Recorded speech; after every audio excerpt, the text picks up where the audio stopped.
Bon matin. Oups. Ouf. Waouh. C'est les 3 mots que je vais vous partager ce matin. Donc, ce sera facile à retenir, j'espère, mon message. Ne restez pas dans le oups, un petit peu dans le ouf, mais surtout dans le waouh. Je m'explique. Je vous raconte un petit peu mon histoire. Le jour de mes 20 ans, je parque mon char à une place où c'est strictement interdit. Et oui, c'est très incorrect ce que j'ai fait, mais j'ai 20 ans. Je me crois tout permis. Donc je parque mon char où c'est vraiment interdit, je m'en vais fêter, je reviens. Et je vois un policier en train de m'écrire une amende. 150$. Oups! 150$, c'est vraiment cher pour un étudiant comme j'étais. C'est rageant, surtout le jour de mes 20 ans, n'est-ce pas? C'est cher. Mais c'est juste.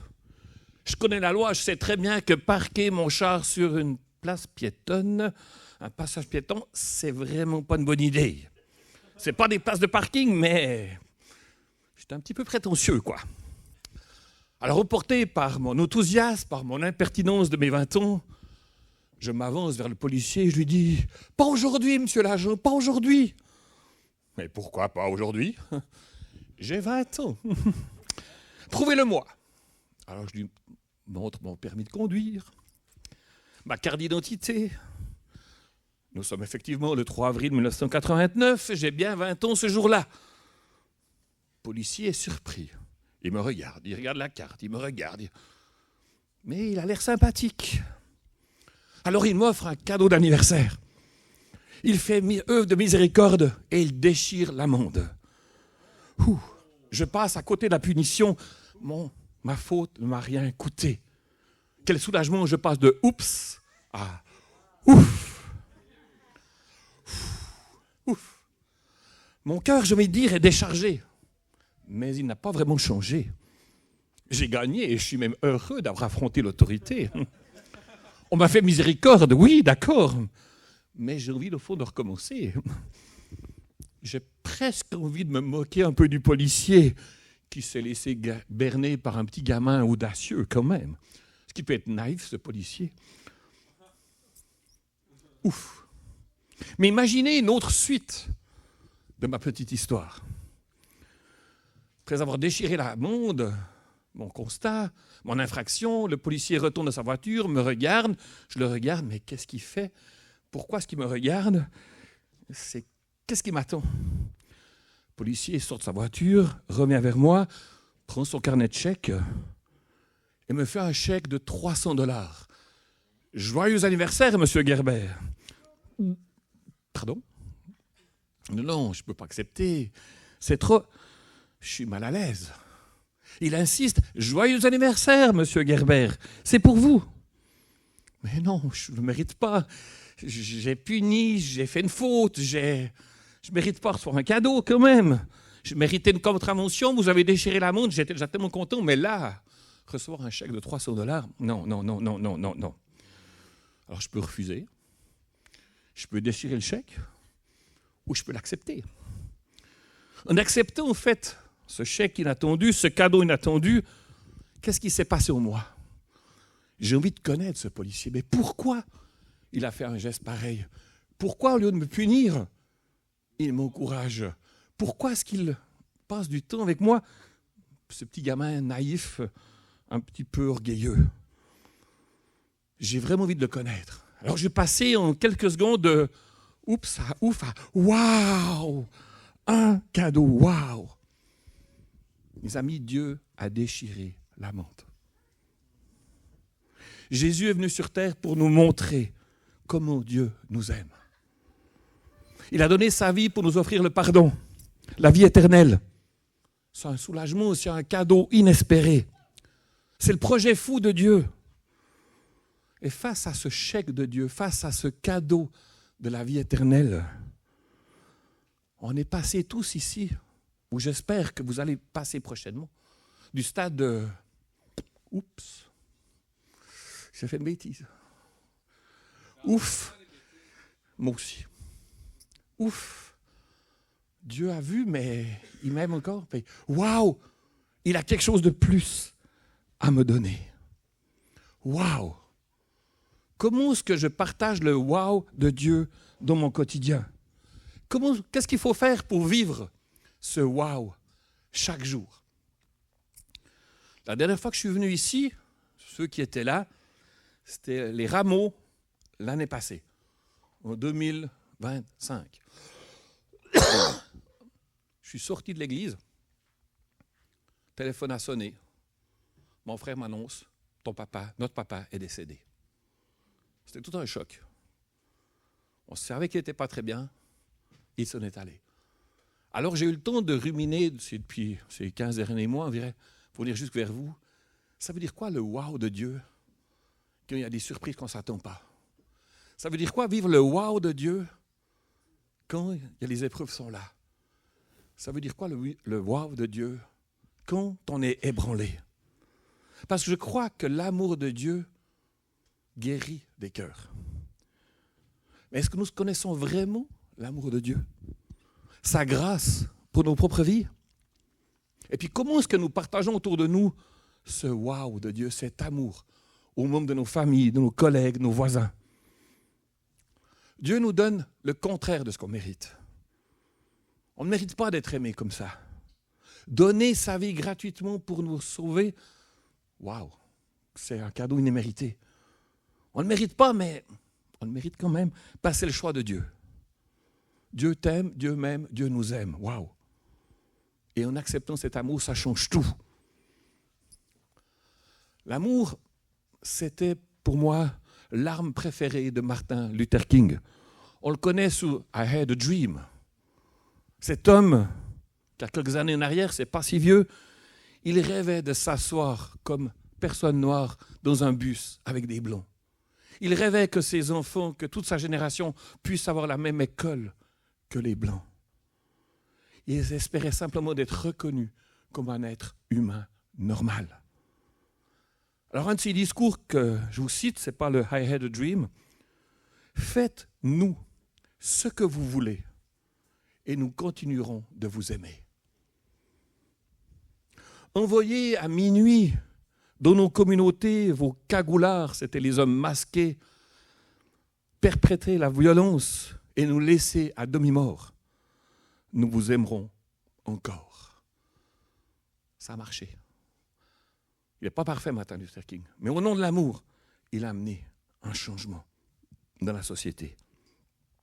Être aimé de Dieu, j'espère que ça change, ça modifie, ça bouleverse, ça transforme votre quotidien, mon quotidien. En tout cas, moi, être aimé de Dieu, ça m'aide à aimer mon prochain. L'apôtre Paul a écrit une grande partie du Nouveau Testament. Et ces lectures m'inspirent ces dernières semaines. Puis quand je lis ces lettres, il y a plein de problèmes dans les églises. Il y a plein de défis. Je me dis, mais comment ça se fait que Paul, il continue? Pourquoi est-ce qu'il n'a pas baissé les bras devant les défis qu'il voyait? Dans les défis dans lesquels il était impliqué? Comment est-ce qu'il peut être encore si passionné, si aimant, si encourageant, si présent, si préoccupé par le bien-être de ses membres? Moi, je crois que ce qu'il voit, ce qu'il entend, ce qu'il apprend, ne change pas son amour. Parce qu'il a mis son espérance dans le Christ ressuscité. C'est mon appel aujourd'hui.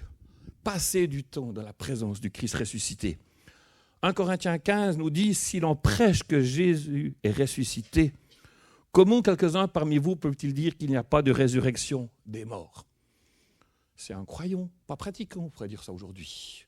Je crois, mais la résurrection, ça ne me concerne pas. S'il n'y a pas de résurrection des morts, Christ non plus n'est pas ressuscité. C'est vrai. Et si Christ n'est pas ressuscité, alors notre prédication est vide. Et votre foi aussi. Vous avez reconnu mon petit accent suisse, probablement européen. Donc avec des si, on dit qu'on mettrait Paris en bouteille. Mais au Québec, on dit autrement. Je crois qu'on dit, si les chiens avaient des si, il n'y aurait plus de poteaux. Christ ressuscité, mes amis, ce n'est pas une supposition. C'est une réalité, ça s'est vraiment passé. Paul va raconter dans toutes ses épîtres son histoire, son témoignage. À l'affiche, ça commence dimanche prochain. J'aurais voulu vous montrer mon extrait d'un futur film préféré. Pourquoi futur? Parce que Mel Gibson va sortir la suite de La Passion dans quelques mois, La Résurrection. Vraiment, attendez-vous. Ça va être glorieux. Mel Gibson, il a une vie de haut et de bas. Entre autres problèmes par l'alcool. Mais il a dit, j'ai voulu faire la suite de La Passion, parce que dans La Passion, Jésus m'a rencontré, mais je suis en train de découvrir Jésus ressuscité. Donc, il sort en 2027, puis la suite, ce sera en 2028. Donc, priez pour lui, priez que les médias acceptent ce film-là. Donc, je ne peux pas vous montrer un extrait, mais j'aurais choisi ce film-là. Toutes les épîtres de Paul nous parlent de la résurrection de Jésus. Pourquoi est-ce que c'est si important? Je crois que la résurrection, c'est le wow de Dieu pour chaque jour. Quand nous décidons de croire en sa mort et sa résurrection, on a le cadeau de la vie éternelle. C'est pas rien, hein? L'assurance de ne jamais être séparé de Dieu. Est-ce que la résurrection a une influence dans le mode de nos pensées, dans la gestion de nos journées, dans nos relations? Je vous invite vraiment à mettre au cœur la résurrection dans tout ce que vous vivez. Parce que Paul, avant d'être appelé Paul, il s'appelait Saul. Paul, ça signifie petit. Saul, ça signifie demander. Donc on demandait à Saul, on l'appelait Saul, Saul, veux-tu faire ta mission? Vous savez c'est quoi sa mission? Faire des problèmes aux chrétiens. Les persécuter, même les tuer. Il les chassait, les méprisait. Il voulait leur mort. Il était comme un agent du FBI à la traque des trafiquants. Ce n'était pas un FBI, c'était un ennemi de Dieu. Et sur un chemin, un jour, le chemin de Damas, en route dans sa mission de faire du mal à l'Église, Jésus se révèle à Saul. Saul rencontre Jésus. Le persécuteur devient alors un témoin. Et ce témoin va désormais consacrer sa vie auprès des personnes brisées. Quel changement! En chemin, Saul a rencontré Jésus qui lui a montré la lumière. Ensuite, il a rencontré Ananias qui l'a aidé à retrouver la vue. Après, il a rencontré Barnabas qui a pris sa défense, l'a présenté aux responsables qui avaient encore peur de lui. Une rencontre pour Saul. Une relation a fait tout basculer le cours de sa vie. Vous savez qu'aujourd'hui, on est 2,6 milliards de chrétiens dans le monde. Ça veut dire toute l'Amérique du Nord, l'Europe, la Chine. Qui sera le premier chrétien, prochain chrétien dans la naudière? Une rencontre. Qui vas-tu rencontrer cette semaine pour l'amener vers Jésus? Saul, c'est un croyant. Mais Paul, c'est un témoin. Paul avait une relation vivante avec Jésus. La Bible nous dit qu'en acceptant Jésus, nous devenons la lumière du monde. Comme cette petite lumière-là. Si on éteignait toute la salle, on verrait cette lumière-là. C'est ce qu'on est. On est appelé à refléter l'amour de Jésus. Et quand Jésus voyait quelqu'un souffrir, il s'approchait avec compassion. Quand il rencontrait un pécheur, il apportait la grâce. Petite lumière ici, elle est faible, même si vous la voyez bien. Mais en pleine nuit, elle reflète vraiment quelque chose de très visible. Résurrection, c'est une bonne nouvelle, pas seulement pour nous délivrer de nos péchés, pour nous apporter le pardon. C'est une bonne nouvelle tous les jours. On a chanté combien Dieu est grand. Est-ce que j'ose placer mes problèmes, mes défis, ma gestion de mon caractère, mes frustrations devant la grandeur de Dieu? Je dis, montre-moi ta résurrection là. Je veux changer, je veux être transformé, je veux te ressembler. J'ai besoin que ta vie, ta résurrection, qu'on dit que c'est une bonne nouvelle, concerne mon quotidien. Je vous invite vraiment à chercher la résurrection constamment. Seigneur, ici, c'est mort. Seigneur, ici, je tombe. Seigneur, ici, j'ai de la peine avec ce patron. J'ai de la peine avec ce collègue. J'ai de la peine avec ce voisin. Montre-moi comment tu es ressuscité pour me changer, pour que je puisse amener ton royaume. La lumière de Dieu se manifeste dans notre attitude, dans les choses toutes simples. Quand je choisis de pardonner, quand je réponds avec douceur, quand j'aide quelqu'un, quand j'aime, même quand c'est difficile. Chaque fois que nous choisissons de vivre comme Jésus, la lumière apparaît un petit peu plus. Ce n'est pas nous qui sommes la lumière, mais nous sommes appelés comme le policier qui fait un chèque. Amener notre voisin à découvrir le wow de Dieu. Cette lumière, elle produit quelque chose de visible. On n'est pas appelé à nous isoler. On est appelé à vivre au cœur du monde avec une attitude différente. On ne fait pas des œuvres pour être impressionnés, pour être applaudis, mais faisons des attitudes toutes simples, la fidélité, notre manière d'encourager, notre générosité, notre capacité de pardonner, notre patience. Beaucoup de nos voisins ne vont jamais lire la Bible, mais ils vont t'observer. Ils vont m'observer. Voir comment je vis, comment j'ai réagi. C'est au travers de petits gestes que Dieu se révèle. Et nos actions deviennent alors une fenêtre qui permet de voir Dieu. Comme je le répète, une petite action devient la lumière de la journée de quelqu'un. Apporter la paix là où d'autres paniquent, une espérance où là où d'autres s'arrêtent. Merci. Une foi où l'autre beaucoup abandonne.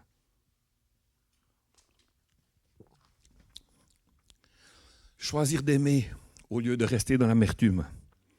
Ça interpelle. Continuer d'espérer malgré les circonstances, ça intrigue. Et dans les moments les plus difficiles, la lumière devient la plus visible. Soyons audacieux. Seigneur, tu m'as placé là dans cette situation. Je veux que ta résurrection brille en moi. Je veux être utilisé par toi pour amener un peu ta lumière. Je suis aumônier presque à plein temps à la prison à Joliette de les femmes. Les femmes qui ont entre 2 ans et 25 ans de prison. C'est pas... Je réponds au oui de Dieu. La semaine passée, je vois une femme, puis je ne sais souvent pas pourquoi elle est en prison. Je lui demande, je ne vais pas regarder sur Internet, sur mon dossier, si tu vois là, telle fait telle chose. Je préfère qu'elle me dise elle-même. Déjà, j'appelle les femmes, je les appelle mes filles souvent, parce que je suis plus âgé qu'elles, la plupart. Je les rappelle aussi par un prénom. Je ne les mets pas dans une catégorie, toi tu es une criminelle, toi tu es ci, toi tu es ça. Non, c'est une fille créée à l'image de Dieu. Vraiment. Puis l'autre jour, je vois ma directrice de prison, je lui dis, écoute, j'ai une proposition un peu folle. Elle dit, ça y est, qu'est-ce qu'il va encore faire cet aumônier? Elle me connaît que je dérange parce que moi j'amène l'espoir. Je ne juge pas, j'accueille, je pleure avec, je souffre avec. Parce que oui, ce qu'elles ont fait, ça mérite la prison, puis ça, je ne peux pas les la contre. Mais quand tu dis, tu as 22 ans, puis la prochaine sortie, c'est 2048, tu dis, ouf, ça va être long. Comment être à ses côtés?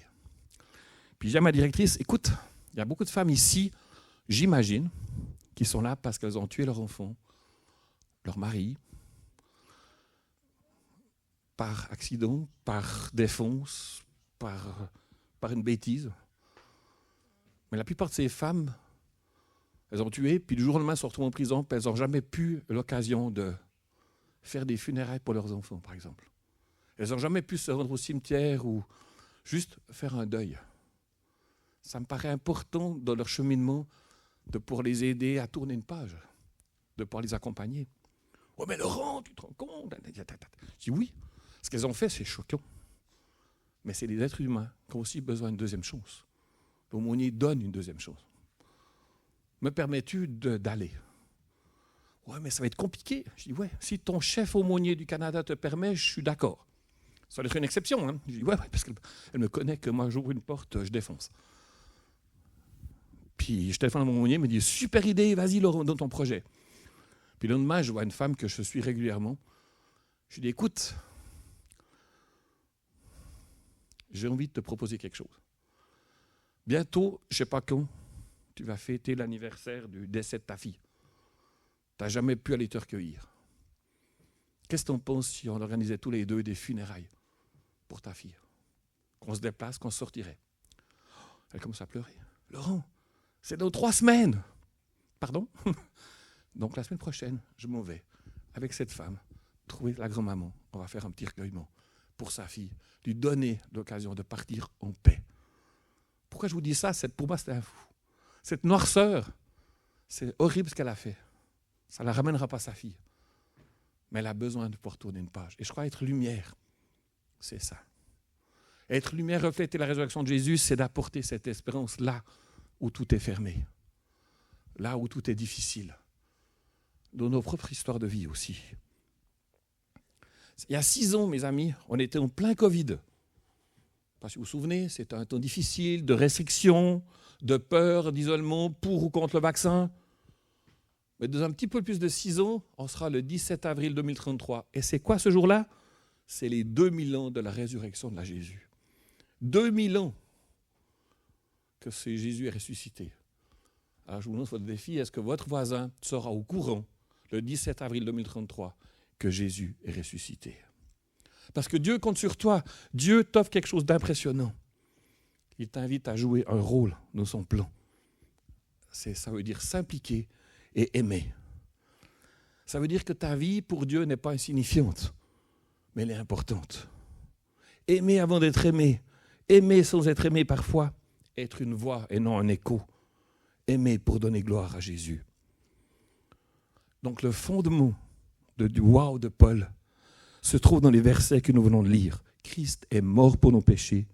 Il a été enseveli. Il est ressuscité le 3e jour.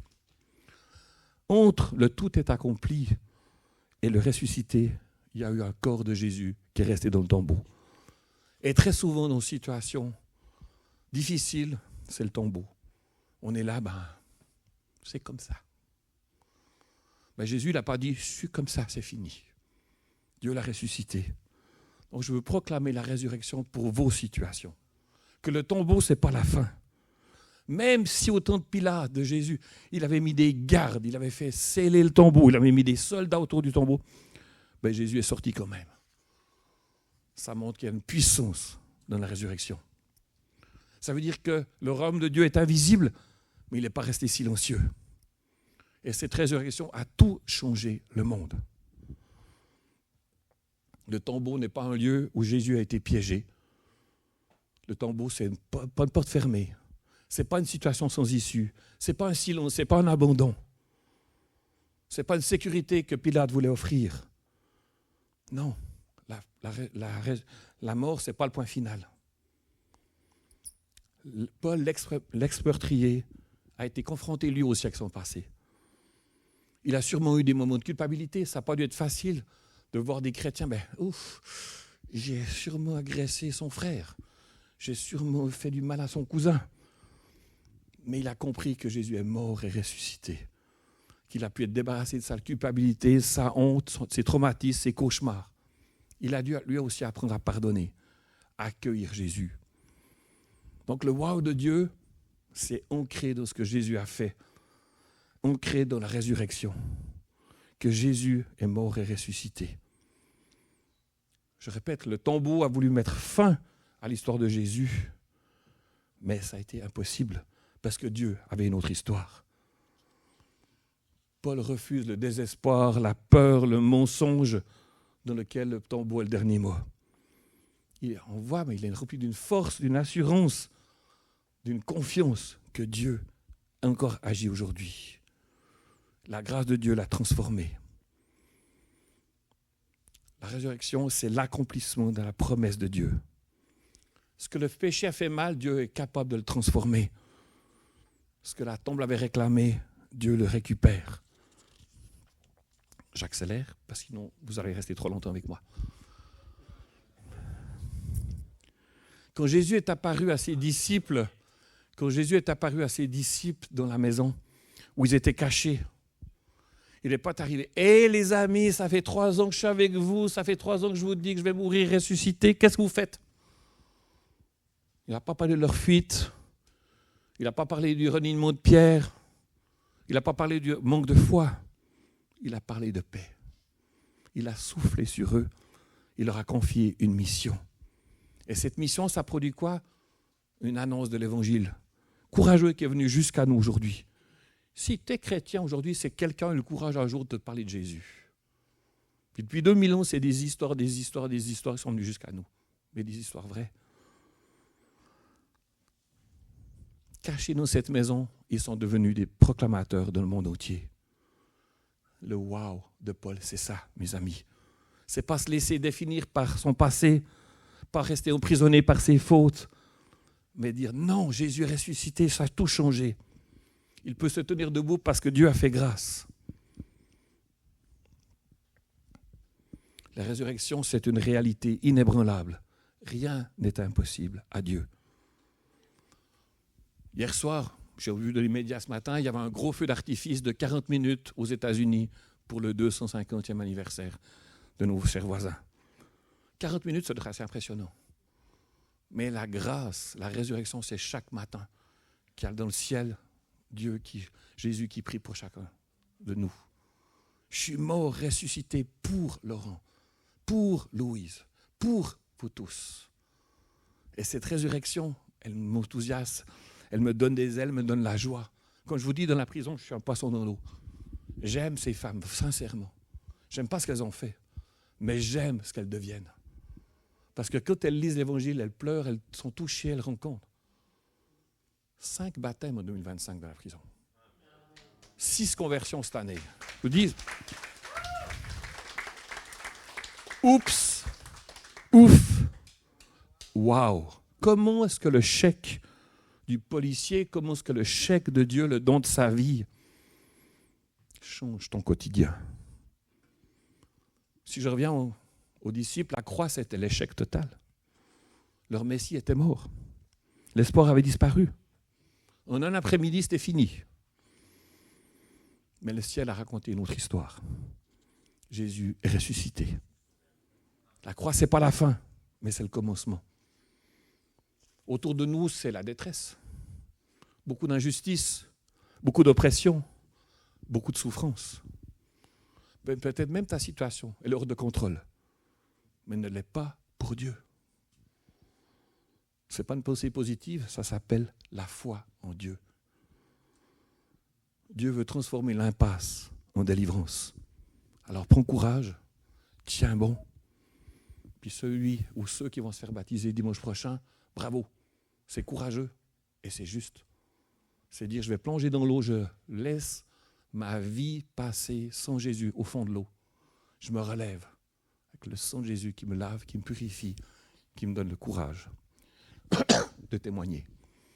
Alors n'arrête pas ton histoire à oups ou à ouf, et cherche-le constamment, le wow de Dieu, et partage ta découverte. Amen.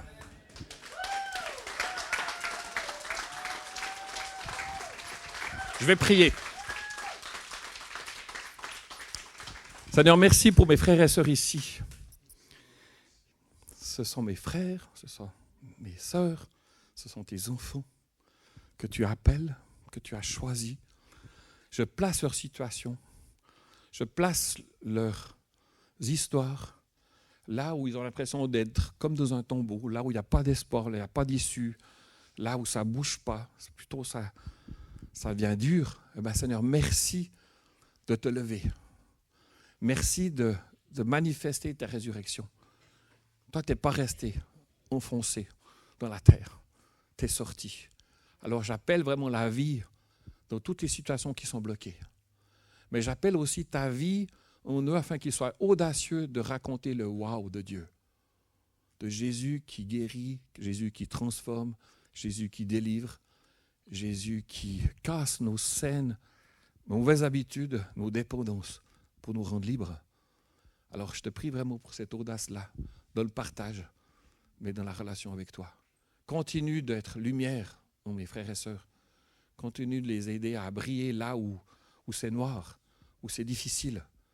Parce que ta lumière interpelle, ta lumière guide à toi. Alors merci de les bénir, puis merci de bénir François et Lynn aujourd'hui. Au nom de Jésus. Amen.